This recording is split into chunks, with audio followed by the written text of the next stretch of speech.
میرے پاکستانیوں، ابن خلدون جو دنیا مانتی ہے کہ جو ماڈرن ہسٹری ہے، جو جس طرح ماڈرن تاریخ لکھی گئی، اس کو باپ مانتے ہیں کہ وہ سب سے پہلے اس نے تاریخ کو صحیح معنی میں لکھنا شروع کیا۔ تو ابن خلدون ایک جگہ کہتے ہیں کہ میں نے جتنا قرآن اور اسلام کی سٹڈی کی ہے تو میں ایک نتیجے پہ پہنچا کہ اللہ نے انسان کو دنیا میں بھیجا ہی ایک وجہ سے کہ اللہ کی زمین پہ انصاف قائم کرو۔ انصاف کے اوپر آپ کوئی بھی دنیا کا معاشرہ لے لیں، جب انصاف ہوتا ہے تو وہ معاشرہ اوپر کھڑا ہوتا ہے۔ نبی صلی اللہ علیہ وسلم نے دنیا کی تاریخ کا سب سے بڑا انقلاب تھا مدینہ میں، کوئی اس کی مثال نہیں ہے دنیا کی تاریخ میں، کہ ہجرت ہوتی ہے 622، جنگ بدر ہوتی ہے 625، 313 لڑنے والے، اور 11 سال کے بعد ایک سپر پاور گھٹنے ٹیکتی ہے، رومن ایمپائر، اور اس کے اگلے سال دوسری سپر پاور گھٹنے ٹیکتی ہے، پرشین ایمپائر قدسیہ میں۔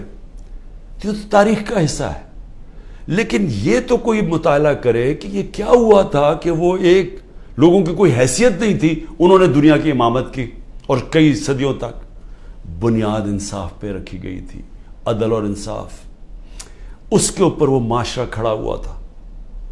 اور وہ انصاف ایسا تھا کہ حضرت علی رضی اللہ تعالیٰ ایک یہودی سے کیس ہار جاتے ہیں، قاضی خلیفہ وقت کی بیٹے کی گواہی نہیں مانتا۔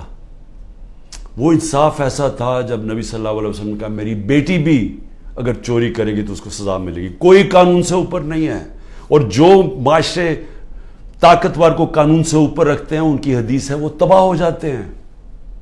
تو آج جو پاکستان ہے، میں اپنے سارے پاکستانیوں کے سامنے یہ بات کر رہا ہوں کہ ہم اب بالکل تباہی کی طرف جا رہے ہیں۔ میں اس لیے نہیں کہہ رہا کہ تحریک انصاف کے اوپر کریک ڈاؤن ہوا ہے، کہ ہمارے لوگوں کو جیلوں میں ڈالا ہوا ہے، جیل بھرے ہوئے ہیں، ہر روز نئے لوگ پکڑ رہے ہیں، رشتہ دار پکڑ رہے ہیں، جو کہانیاں سامنے آ رہی ہیں وہ خوفناک کہانی ہے۔ کبھی پاکستان کی تاریخ میں اس طرح ایک ننگا ہو کے ایک طاقت نے اس طرح کا ظلم کیا ہوا اپنے لوگوں کے اوپر، کوئی اس کی مثال نہیں ہے۔ میں مشرف کے مارشل لاء میں اپوزیشن میں تھا، میں نے کبھی اس طرح کا ظلم نہیں دیکھا۔ تو یہ جو انصاف کی دھجیاں اڑائی گئی ہیں اور یہ طاقت کی حکمرانی، جنگل کا قانون قائم کیا گیا، میں سب سے پہلے 2-3 چیزیں کہنا چاہتا ہوں، اور میں پھر اپنی ساری قوم کو یہ بتانا چاہتا ہوں کہ ہم جا کدھر رہے ہیں۔ یعنی کوئی چلیں یہ سب کچھ کر رہے ہیں تو کوئی روڈ میپ ہوگا نا کہ ہم اس سے نکل کے تو خوشحال ہو جائیں گے، کیونکہ اس وقت پاکستانی، میں ابھی آپ کو پھر سے بتاؤں گا کہ ہمارے ملک کے معاشی حالات کیا ہیں۔ تو جس طرح ملک معاشی طور پہ تباہی کی طرف جا رہا ہے تو کوئی تو روڈ میپ ہوگا نا کہ یہ جو ظلم کیا جا رہا ہے، یہ جو پوری جماعت کو ختم کرنے کی کوشش کی جا رہی ہے، کہ اس کا کوئی ملک کو تو کوئی فائدہ ہو نا۔ تو میں سب سے پہلے میں یہ چیزیں اس لیے کہنا چاہتا ہوں کہ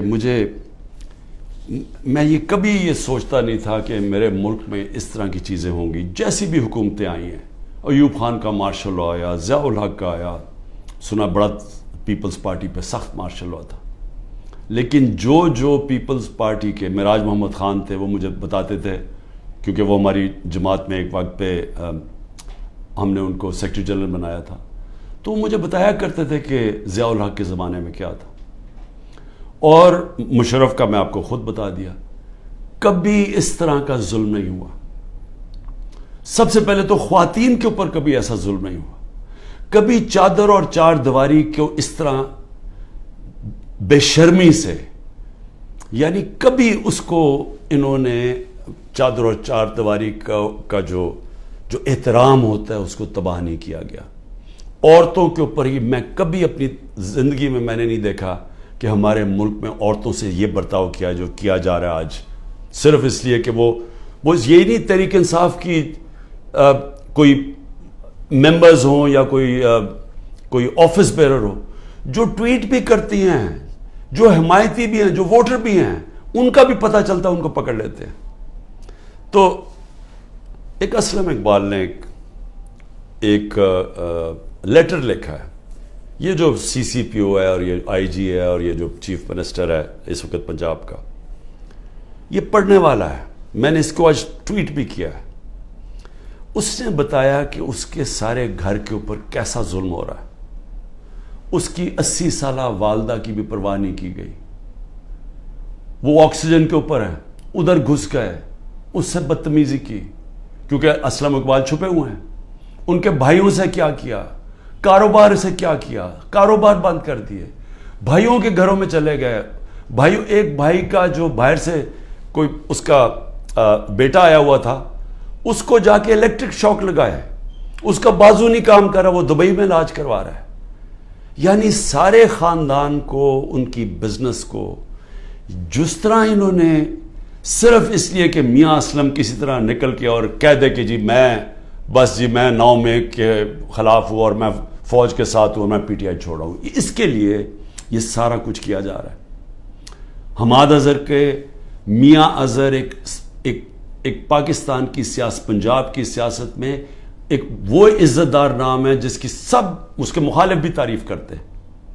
84 سال کے میاں اظہر جن کو کئی بیماریاں ہیں، ان کی طبیعت نہیں ٹھیک، ان کو اٹھا کے لے گئے کیونکہ حماد اظہر نہیں تھا۔ باقی لوگوں کے گھروں میں گھس کے، یعنی جو میں کہانیاں سن رہا ہوں، کراچی کے اندر بھی بات ہو رہی تھی، کراچی میں تو کچھ ہوا ہی نہیں، کراچی میں کیوں جا کے لوگوں کو اٹھانا شروع کر دیا؟ کراچی کے اندر وہیں چھاپے پڑ رہے ہیں، لوگوں کو جیلوں میں ڈال رہا ہے، اور وہاں بیٹھا ہوا آصف زرداری جو ساری زندگی اس نے صرف ایک کام کیا ہے، مخالفوں کو کرش کیا ہے، مخالفوں کو ختم کیا ہے، جھوٹے کیسز، اور جو خریدا جاتا ہے اس کو خرید لیتا ہے، باقی ساروں کو وہ ختم کرتا ہے جو مافیاز کرتے ہیں۔ وہاں ظلم کیا جا رہا ہے، ہر ایک کے اوپر ایف آئی آر ہے، لوگ چھپے ہوئے ہیں، اور صرف ایک طریقہ کہ آپ جناب پارٹی چھوڑ دیں تب وہ ٹھیک ان کو نکل جاتے ہیں۔ یہ بھی سوچ لیں کہ آج ہمارے انصاف کے نظام، یعنی یہ کیسے کوئی اس طرح کہ آپ کے اوپر ہر قسم کا کیس ہے، دہشت گردی کا سب کیس لگا ہوا ہے، جیسے ہی آپ نے کہا میں پارٹی چھوڑا ہوں کیسز ختم۔ تو یہ کیا ہماری عدلیہ، ہماری لیگل کمیونٹی یہ نہیں دیکھ رہی کیا ہو رہا ہے؟ کیونکہ یہ تو سارے دنیا میں کسی بھی قانون یہ اجازت نہیں دیتا۔ تو اس کے علاوہ، ان کے علاوہ میں صرف یہ بتانا چاہتا ہوں کہ کراچی کے اندر جس طرح لوگوں کو انہوں نے جیلوں میں ڈالا ہوا ہے، اور جو مجھے سب سے زیادہ تکلیف ہے کہ جو ہمارے لوگوں کو، اگر جیل کے اندر جگہ 20 لوگوں کی ہے تو وہاں 60 لوگ بھرے ہوئے ہیں، وہ سو بھی نہیں سکتے، کئیوں کو کھڑا ہونا پڑتا ہے، کوئی سوتے ہیں، کھانا نہیں صحیح دیتے، کئیوں نے جس طرح کا کھانا دیا وہ لوگ کھانا نہیں کھا سکتے، کئیوں کے پیٹ خراب ہو گئے ہیں۔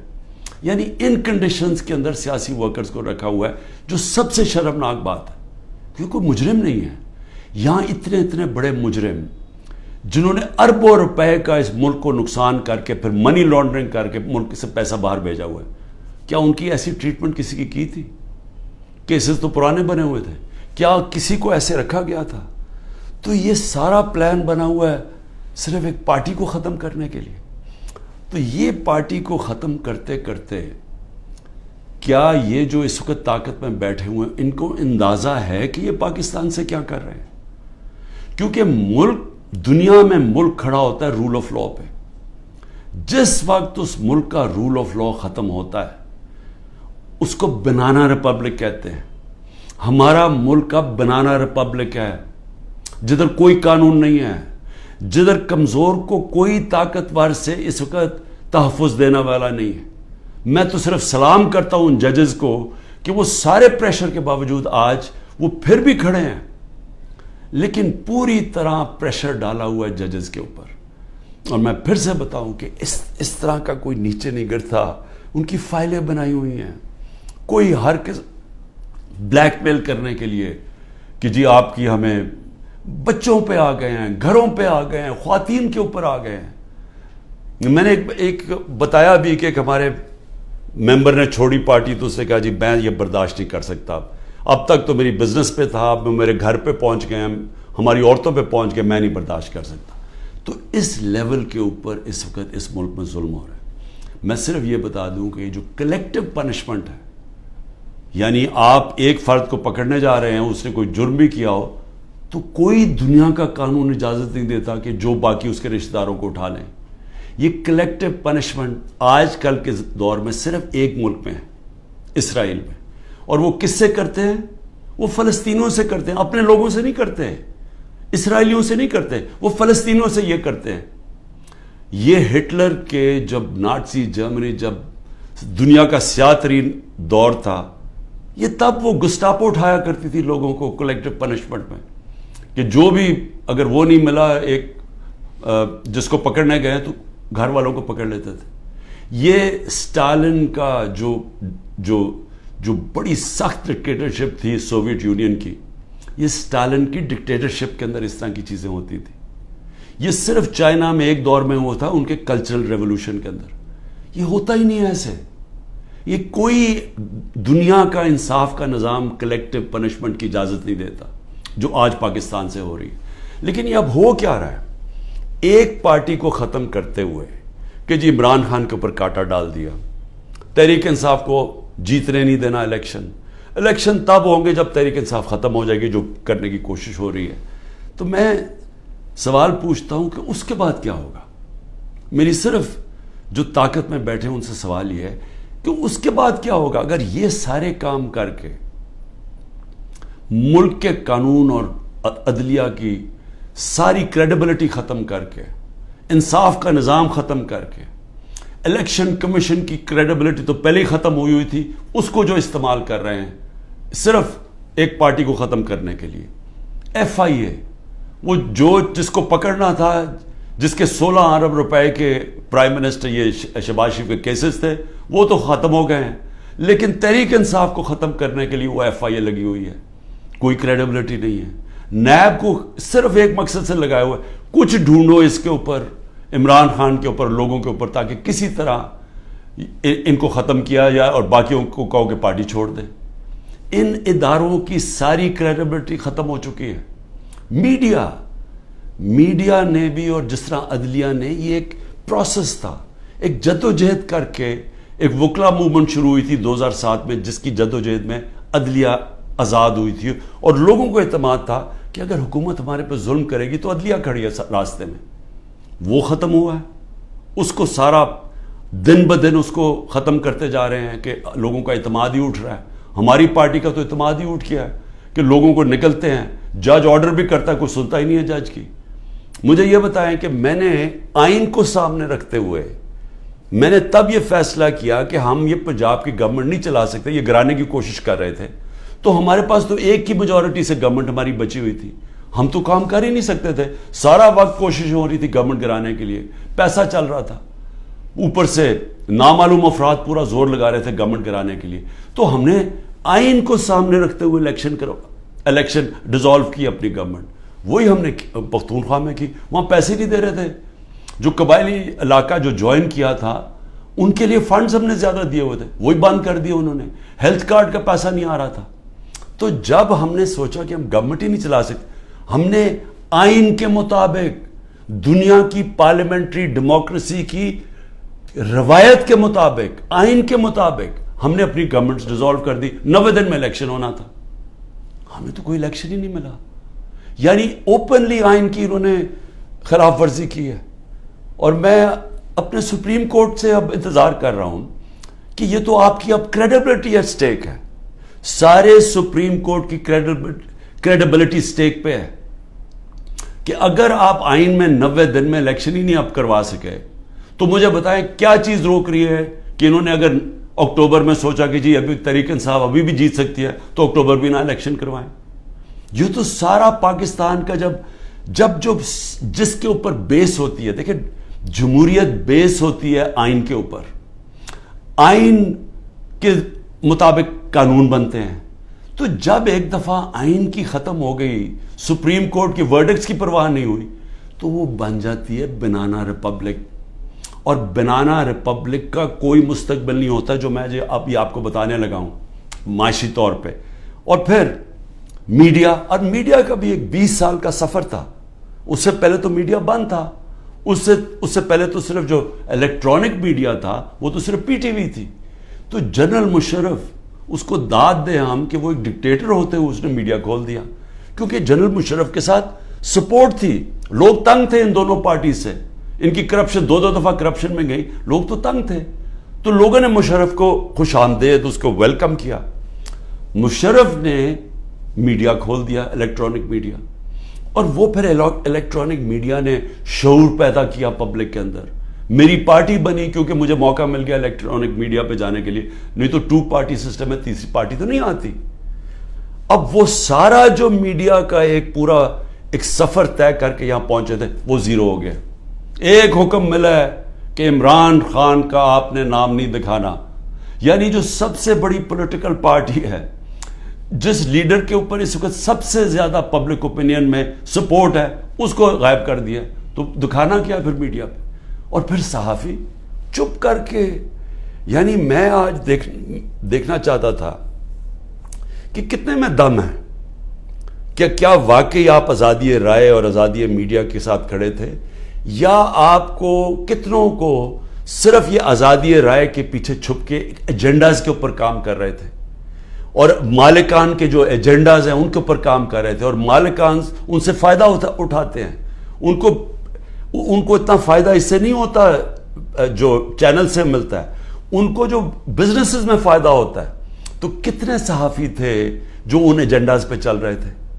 اللہ کا کرم یہ ہے کہ دودھ کا دودھ پانی کا پانی ہو رہا ہے. اس مشکل وقت میں لوگوں کا پتہ چلتا جا رہا ہے، اور میڈیا کی پوری سمجھ آنی شروع ہو گئی ہے کہ میڈیا کدھر کھڑا ہے. اور لوگ سارے سوشل میڈیا پہ چلے گئے ہیں، اور سوشل میڈیا سے اب انفارمیشن لے رہے ہیں، کیونکہ قوم کو تو پتہ چل گیا کہ میڈیا اب سینسر ہو گیا بالکل. اور اس کے بعد جو اگلی بات کرتا ہوں کہ اب اس کے بعد ہماری اکانومی آ گئی، ہماری جمہوریت بھی ختم، جمہوری ادارے بھی ختم، صرف ایک پارٹی کو باہر رکھنے. لیکن جو سب سے بڑا اس وقت جو ملک کو خطرہ ہے وہ تو ہماری معیشت کا ہے. اکانومی ہماری بیٹھ گئی ہے. میں صرف پھر سے اپنی قوم کو بتانا چاہتا ہوں کہ اس وقت اکانومی کا حال کیا ہے. ہم جب چھوڑ کے گئے تھے 6.1% پہ ہماری اکانومی بڑھ رہی تھی، یعنی دولت میں اضافہ ہو رہا تھا ملک میں. اور میں پھر یہ کہوں کہ یہ پاکستان کی تاریخ میں پہلی دفعہ امریکی ڈالرز نہ آنے کے، جو کہ ایوب خان کے دور میں آئے، ضیاء کے دور میں آئے، مشرف کے دور میں آئے، تب گروتھ ریٹ اوپر تھی. یہ پہلی دفعہ ہے کہ 2 سال ہماری ایوریج 6% پہ اکانومی کوئی باہر سے ڈالر نہیں آ رہے تھے. آل راؤنڈ انڈسٹری اچھا کر رہی تھی، زراعت اچھا کر رہی تھی، سروسز میں اضافہ ہو رہا تھا. تو ملک جب اوپر جا رہا تھا 6% پہ، ادھر سے سازش کر کے ایک آدمی نے بند کمرے میں فیصلہ کر کے گورنمنٹ کرائی. اب آج دیکھیں ذرا کیا حالات ہیں. پاکستان کی 6.1% سے آج ہماری گروتھ ریٹ یعنی اکانومی میں جو اضافہ ہے وہ پہنچ گئی ہے 0.3 پہ. انڈیا اس وقت 7.2% پہ بڑھ رہی ہے، آگے گروتھ ریٹ آگے. بنگلہ دیش 5.5% پہ بڑھ رہی ہے، اور ہم 0.3 پہ پہنچ چکے ہیں. ایک سال کے اندر ہمارا جو ملک کا جو ایکسپورٹس ہیں، دیکھیں نا، جب تک آمدنی آتی ہے ڈالر سے تو ہماری ایکسپورٹ تو ہر سال بڑھ رہی تھی. اس وقت اور ایکسپورٹس یعنی ڈالرز اندر آتے ہیں جب چیزیں بیچتے ہیں، 13.6% پہ ایکسپورٹس گری ہیں ایک سال میں. اور جو دوسری چیز ڈالرز اندر آتے ہیں ریمیٹنسز سے، وہ 13% پہ گری ہیں ریمیٹنسز. ان کا ملا کے اور پھر جو انویسٹمنٹ ہے، جو باہر سے انویسٹمنٹ آتی ہے، ڈالرز آتے ہیں نا، وہ 90% گر گئے ہیں. ایک سال میں 90% انویسٹمنٹ گر گئی. اور ہمارا جو روشن ڈیجیٹل ہم نے اکاؤنٹ کھولا تھا، جو 1.5 سال میں $5 ارب پہ پہنچ گیا تھا، وہ آج اس میں پیسے نکال رہے ہیں لوگ. یعنی کہ جو بیرون ملک پاکستانی ہمارا سب سے بڑا احساس ہے، وہ اعتماد کھو بیٹھا ہے اس گورنمنٹ پہ. تو جب ٹوٹل ہمارا ہم نے کتنا ایک سال کے اندر نقصان کتنا ہوا ہے انویسٹمنٹ میں اور اس پہ انویسٹمنٹ پہ اور ریمیٹنس اور ایکسپورٹس پہ 7 ارب ڈالر. تو آئی ایم ایف کے پاس 6 ارب ڈالر ہم مانگ رہے ہیں یا 7 ارب ڈالر کا ملکی آمدنی میں کمی آ چکی ہے. پھر آگے چلیں. اس وقت جو پاکستان کا قرضہ ہے پچھلے 12 مہینے میں پاکستان نے تقریباً 15,000 ارب روپے کا قرضہ لیا ہے. اب یہ یاد رکھیں 15,000 ارب کا قرضہ 12 مہینے میں. ہماری حکومت جو پہلے ہی مشکل وقت میں آئی تھی کیونکہ سب سے بڑا خسارہ بیرونی خسارہ چھوڑ کے گئے تھے. ہمارا جو ٹوٹل ہم نے اپنے دور کے اندر کتنا ہم نے خسارہ لیا کتنا ہم نے قرضہ لیا ہمارا 18,500 ارب 18,500 ارب 3.5 سال میں انہوں نے 1 سال میں 15,000 ارب روپیہ قرضہ لیا. یہ جو قرضہ بڑھ رہا ہے ملک میں اور قرضہ اور بڑھتا جائے گا کیونکہ آمدنی تو کم ہوتی جا رہی ہے. اس وقت جو عام آدمی کو سب سے زیادہ تکلیف دے رہی ہے وہ ہے مہنگائی انفلیشن. ہم چھوڑ کے گئے تھے 12.4% پہ. آج پاکستان میں مہنگائی 38% پہ ہے. یہ ہماری 75 سالہ تاریخ میں سب سے زیادہ مہنگائی ہے. پھر اس سے زیادہ خوفناک ہے جو کھانے پینے کی چیزیں ہیں جو فوڈ انفلیشن ہے وہ 48% پہ ہے. یعنی جو عام آدمی کو سب سے زیادہ تکلیف دے رہی ہے کھانے پینے کی چیزیں وہ 48% پہ ہماری انفلیشن ہے. سری لنکا جس کا ہمارے سے زیادہ برا حال ہے وہ اپنی مہنگائی کم کر کے 25% پہ لے آیا ہے. یاد رکھیں سری لنکا میں لوگ سڑکوں کے اوپر آ گئے تھے مہنگائی کی وجہ سے. آج وہ 25% پہ آ گئی ہے جبکہ پاکستان کی مہنگائی 38% پہ پہنچ گئی ہے. اور پھر جو انٹرنیشنل جو قیمتیں جس کی وجہ سے ہمارے دور پہ مہنگائی لوگ کر رہے تھے 30% کموڈٹی کی قیمت انٹرنیشنلی گری ہیں. یعنی تیل جو انرجی پرائسز تھے جو پام آئل تھا یعنی جو ہم گھی منگواتے تھے وہ آج آدھی قیمت پہ ہے. لیکن اوورآل 30% دنیا میں یہ جو چیزیں مہنگائی بڑھا رہی تھی وہ کم ہو گئی ہیں اور پاکستان میں اب یہ بڑھتی جا رہی ہیں. اور پھر 2-3 اور چیزیں یہ ذرا آپ دیکھ لیں کہ ہمارے پاس کوئی اب روڈ میپ نہیں ہے کہ ہم نے 30 ارب ڈالر جون 2024 تک واپس کرنا ہے. ہمارے پاس کوئی روڈ میپ نہیں ہے کہ ہم نے تقریباً 1 سال میں 30 ارب ڈالر واپس کرنا ہے کیونکہ ڈالر کی جو انکم ہے وہ تو کم ہوتی جا رہی ہے. اور پھر سارے ہمارے اس وقت کم ہو گئے جو ہم نے ہمارا ریکارڈ ٹیکسز ہم نے اکٹھے کیے تھے وہ ریکارڈ ٹیکسز بھی نیچے چلے گئے ہیں اور ہماری جتنی بھی ٹارگٹس ہیں اس گورنمنٹ نے مس کر دی ہیں. جو اس وقت سود ہے وہ 21% ہے. تو انڈسٹری کیسے چلے گی؟ 21% سود پاکستان کی تاریخ میں سب سے زیادہ ہے. تو انڈسٹری کیسے چلے گی؟ اور پھر جو اس وقت سیل ہو رہی ہے ڈیزل کی بجلی کی سیمنٹ کی وہ 20 سے 30% گر چکی ہے. اس کا مطلب بڑے طور پہ بے روزگاری آ رہی ہے بے روزگاری آ چکی ہے. میں صرف اس کی آخر میں ڈاکٹر پاشا جو پاکستان میں سب سے بڑے اکانومسٹ مانے جاتے ہیں اور بڑے نام ہیں ان کا وہ کہہ رہے ہیں کہ 1 سال میں 10 کروڑ لوگ غربت کی لکیر سے نیچے گئے ہیں. اور وہ کہتے ہیں کہ 75 سالہ پاکستان کی تاریخ میں یہ سب سے برے حالات ہیں. تو میں اب پوچھتا ہوں کہ یہ لوگ جو کوشش ساری کی جا رہی ہے تحریک انصاف کو ہٹانے کی وہ انہی لوگوں کو تو واپس لانے کی کوشش کی جا رہی ہے. یہ لوگ جو 1 سال کے اندر ملک کی معیشت تباہ کر دی ہے میں یہ سمجھنے کی کوشش کر رہا ہوں کہ یہ پھر واپس آ کے کیونکہ اگر تحریک انصاف کو ختم کریں گے تو یہی لوگ ہوں گے نا اور ان تھوڑے سے اور لوگوں کو ریلو کٹوں کو اکٹھا کر کے آپ کوئی اور پارٹی میں دھکیل کے ہمارے لوگ توڑ کے کر دیں گے. تو چلیں یہی سوچ لیں کہ تحریک انصاف ختم ہو گئی تو پھر یہی لوگ واپس آئیں گے.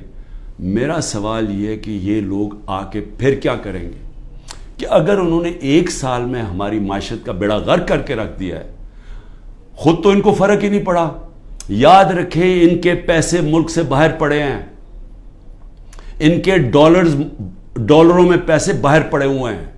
یہ جو ملک نیچے جا رہا ہے، یہ جو مہنگائی ہو رہی ہے، یہ جو روپیہ گر رہا ہے، اس کی وجہ سے جو مہنگائی اور غربت آ رہی ہے، ان کو کوئی فرق نہیں پڑ رہا. میں یہ آج کہتا ہوں کہ جتنے بھی لوگ آج یہاں اوپر ہمارے ملک کے فیصلے کر رہے ہیں، ان کو کوئی فکر نہیں ہے پاکستان کی، کیونکہ ان کے پیسے ملک سے باہر پڑے ہیں. اگر ان کے ملک سے باہر پیسے پڑے ہیں، ان کو کوئی فرق نہیں پڑا. ان کو جب وقت آئے گا، مشکل وقت آیا، میں آج آپ کو لکھ کے دے رہا ہوں، ان سب نے ملک سے باہر بھاگ جانا ہے. کم از کم جو اسٹیبلشمنٹ ہے ایک کام تو کرے نا. ان سب جو یہاں آج فیصلے کر رہے ہیں، ایک کام کرے کہ ان سب کو ای سی ایل پہ ڈالے، اور ای سی ایل پہ تب تک ڈالے جب تک الیکشن نہیں ہو سکتا. کیونکہ اگر انہوں نے، ان کا سٹیک ہی پاکستان میں نہیں ہے، تو ان کو تو کوئی فرق نہیں پڑنے لگا. ملک بیٹھ رہا ہے، ان کو تو، ان کے جب ڈالرز میں پیسے پڑے ہیں، روپیہ گر رہے ہیں، ان کی تو دولت کو کوئی فرق نہیں پڑ رہا. لیکن پاکستانی تباہی کی طرف جا رہے ہیں. اور میں آج آپ کو اپنا آخر میں یہ بھی بتا دوں کہ ملک ٹھیک ہوگا کیسے، اس دلدل میں سے نکلے گا کیسے. صرف ایک طرح نکلے گا کہ ہم اپنے اوورسیز پاکستانی، 10 کروڑ باہر پاکستانی بیٹھا. میں پھر سے آپ کو بتا دوں کہ صرف امریکہ کے اندر جو 16,000 پاکستانی امریکن ڈاکٹرز ہیں، ان کی جو سالانہ ان کی جو ویلتھ ہے وہ 200 ارب ڈالر ہے. صرف 16,000 کی. جو ٹاپ اس وقت 10 پاکستان کے بزنس مین ہیں امریکہ میں، ان کی ورتھ 25 ارب ڈالر ہے. اگر ہم نے کسی وقت بھی باہر سے اپنا جو اوورسیز پاکستان نے سرمایہ کاری کرنی شروع کر دی، وہی بچائے گا پاکستان کو. جب چائنا نے اور انڈیا نے جب اپنی اکانومی کھولی تو سب سے پہلے سرمایہ کاری اوورسیز چائنیز اور اوورسیز انڈینز نے کی.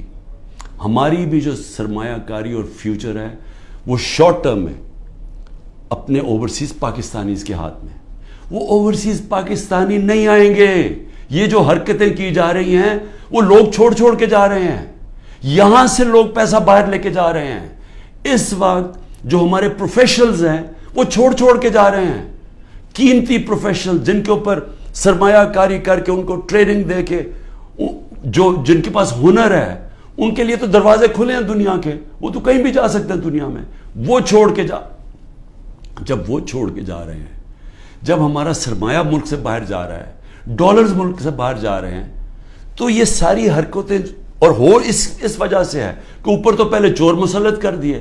مجھے بتائیں کون ملک سے باہر سے پیسہ لے کے آئے گا اوورسیز پاکستانی، جب وہ دیکھے گا کہ شہباز شریف اور شریف خاندان اور زرداری خاندان، ان کے پیسے باہر پڑے ہوئے ہیں. کون لے کے آئے گا پاکستان؟ جب ان کو اعتماد پاکستان کی اکانومی میں نہیں ہے تو وہ ان کو کیسے اعتماد آئے گا پاکستان کی اکانومی میں؟ تو کدھر سے آئے گا پیسہ؟ تو شارٹ ٹرم میں تو آنا ہے باہر سے اوورسیز پاکستانی کا پیسہ. اوورسیز پاکستانی پیسہ تب لے کے آئے گا جب رول آف لا قائم کریں گے، جو آج ختم کیا جا رہا ہے، جس کی قبر کھودی جا رہی ہے. جب تک جسٹس سسٹم میں، ہمارے جسٹس سسٹم میں انویسٹر کو، سرمایہ کار کو اعتماد نہیں ہوگا، پیسہ نہیں آنے لگا. اور جب تک اس ملک میں پیسہ نہیں آئے گا، اپنے ڈالرز نہیں آئیں گے. ہم یہ جو 30 ارب ڈالر ہم نے ایک سال میں دینا ہے، ہم کدھر سے دیں گے؟ ہم تو اور ڈالرز لے رہے ہیں. ہم تو اس وقت آئی ایم ایف سے اور قرضے مانگ رہے ہیں. ہمارے پاس تو سکت ہی نہیں ہے پیسے دینے کی. تو اس لیے میں ان سب سے پوچھتا ہوں جو تحریک انصاف کو ختم کر رہے ہیں اور کرنے کی کوشش کر رہے ہیں، ان کو یہ سمجھنا چاہیے کہ ان کے پاس تو اور کوئی روڈ میپ ہی نہیں ہے. وہ تو تباہی کی طرف لے کے جا رہے ہیں. جو ان کے پاس تو کوئی سلوشن ہی نہیں ہے، اس کا مسئلے کے حل ہی نہیں ہے. ان کا مسئلے کا حل صرف ایک نظر آ رہا ہے کہ تحریک انصاف اور عمران خان کے اوپر کانٹا ڈال جائے، یا وہ تحریک انصاف اور عمران خان کے بغیر. لیکن میں پھر آخر میں یہ کہنا چاہتا ہوں، یہ کبھی ہو ہی نہیں سکتا. اگر ملک کی سب سے بڑی جماعت جس کا پاس سب سے بڑا ووٹ بینک ہے، آپ جب اس کو جس طرح ختم کر رہے ہیں، آپ پاکستان کی جمہوریت ختم کر رہے ہیں. اور پاکستان کی جمہوریت ختم کرنے کا مطلب آپ مستقبل ختم کر رہے ہیں، آپ آزادی ختم کر رہے ہیں اس ملک کی. آپ لوگوں کو غلام بنا رہے ہیں. یہ جو سارے حربے استعمال کر رہے ہیں یہ اسرائیل غلاموں کے اوپر فلسطینیوں کو غلام بنا کے تو یہ حربے استعمال کرتی ہے. یہ کشمیر کے اندر مقبوضہ کشمیر میں ہندوستان کشمیریوں پہ کر رہی ہے یہ چیزیں. یہ اپنے لوگوں پہ کوئی ایسا نہیں کرتا ظلم. اور سب سے بڑی پارٹی کو جب آپ ختم کر رہے ہیں تو پھر سے میں آپ کو کہوں کہ جو آپ کو حربے استعمال کر رہے ہیں اور کرنے پڑیں گے آگے اور کرنے پڑیں گے کیونکہ سب سے بڑا ووٹ بینک ہے وہ کدھر سے ختم ہوگا. تو اس کا مطلب مکمل طور پہ یہ ظلم کا نظام چلتا رہے گا. اور آخر میں جب بھی آپ سمجھیں گے کہ اب پارٹی ختم ہوگی تب الیکشن کروائیں گے وہ جمہوریت ختم ہو جائے گی. مجیب الرحمان کو جب انہوں نے اس کے خلاف کریک ڈاؤن کیا, ہم نے پاکستانیوں نے کریک ڈاؤن کیا, جس کو پرائم منسٹر بننا چاہیے تھا اس کی پارٹی کو بین کر دیا, کلعدم کر دیا, تو اس کے بعد جو الیکشن کروایا اس کی کیا حیثیت تھی؟ کیا وہ ایسٹ پاکستان کے لوگوں نے مانا تھا وہ جو الیکشن کے بعد لوگ سامنے آئے تھے؟ کسی نے کوئی بھی ان میں سے بچا تھا جیسی واپس جب ان کے پاس ان کو وہ آزاد ہو گئے ہمارے سے؟ تو یہ بھی جو لوگ آپ الیکشن کروائیں گے یہ ریلو کٹوں کی اور یہ جو سارے چوروں کو اور یہ جو سب اکٹھے ہوئے ہیں منی لانڈررز, یہ جو ملک میں سزائے یافتہ بیل کے اوپر لوگ, تو جب اب کیا آپ کا خیال ہے کہ اس سے قوم مان جائے گی ان کی؟ کیا قوم ان کی حکومت مان جائے گی؟ وہ آج ہی نہیں مان رہی. وہ اتنے ڈرے ہوئے ہیں کہ سب کچھ ہو کے بھی وہ تو الیکشن سے بھاگ رہے ہیں. 10,000 ورکر بھی اندر ہیں پھر بھی ڈرے ہوئے ہیں الیکشن کروانے میں, پھر بھی کہہ رہے ہیں کہ اگلی مارچ تک الیکشن ہوگا. تو میں آج جو بھی اس ملک میں طاقت میں بیٹھے ہوئے ہیں میرا آپ کو سمپل یہ پیغام ہے کہ جس راستے پہ آپ یہ لے کے جا رہے ہیں اس میں پاکستان کی تباہی ہے, اندھیرا ہے, ہمارے بچوں کا مستقبل تباہ ہو رہا ہے اور اتنی مایوسی پھیلی ہوئی ہے پاکستان میں, امید ختم ہوتی جا رہی ہے کہ لوگ چھوڑ کے جا رہے ہیں. ابھی بھی وقت ہے, کورس کریکشن کریں, راستہ بدلیں, اور راستہ صرف فری اینڈ فیئر الیکشن ہے.